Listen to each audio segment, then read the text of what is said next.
and do this, right? But find an area and get used to handling it on the ground, right? And that's really what we're after. Now here's what I've been finding from takeoffs and landings. If you, and I think it's written in the POH, if you come back, if you pull your yoke back all the way, now it's hard to see the knife edge of it, but I pulled my yoke back, my stick back, all the way back to my chest, all right?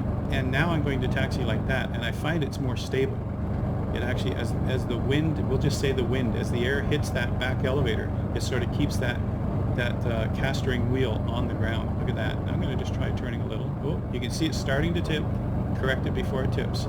All right, or you're going too fast. You know, your typical run fast taxi, right? So there, I'm handling it without tipping the wing. That's a good thing.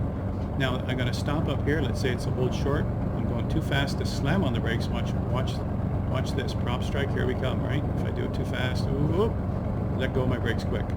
Right? You don't want to be doing that too often. You'll do it a few times, and then luckily they don't give us a prop strike scenario. So now I'm going to move it a little more. Now I'm going to give it just a touch like when you're stopping on ice, you guys. I know some of you don't know how to do that because you don't have ice where you live. But you just give it a little pump, maybe a little bit of brakes. Here, you might not be able to give it a little bit of brakes. A lot of you, your sensitivity is set so that when you touch the toe brake, it's on or off. All right, so it's not like the real planes. Even in the Cessnas, I can put on toe brakes gently, all right, without jamming them, right? So here, you might not be able to gently do it, so do a little pumping, all right? So JGI says, or JG1, that says you spent 4 to 6 hours during 2 evenings just to learn to taxi the Spit. See you guys? So much easier on the Mustang, yeah. Well, I mean, these things, when were they built, Andrew? Like 53? These? No, 43. No, 43, right? Why am I thinking 53? But anyway, that's, yeah, I mean, way back then, right? So, I mean, now think about this, you guys, and here's my analogy, and then we'll go fly.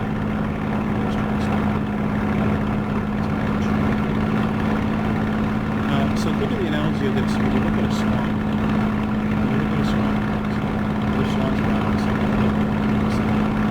When they come in from that, seeing them through the air, they're just graceful, slow, honking away, coming in.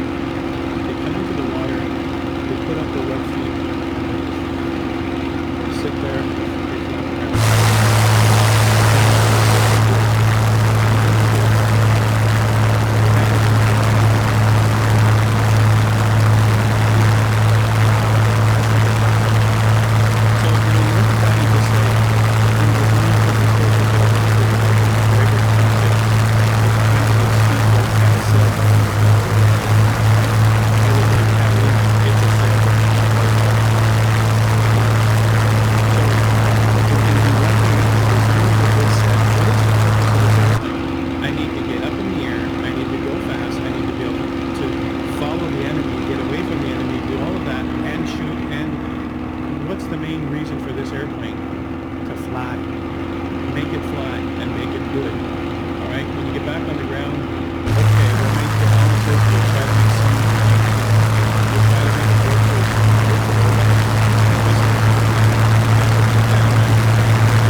it's a bit of practice and a little experience, but I've flown tail draggers all my life.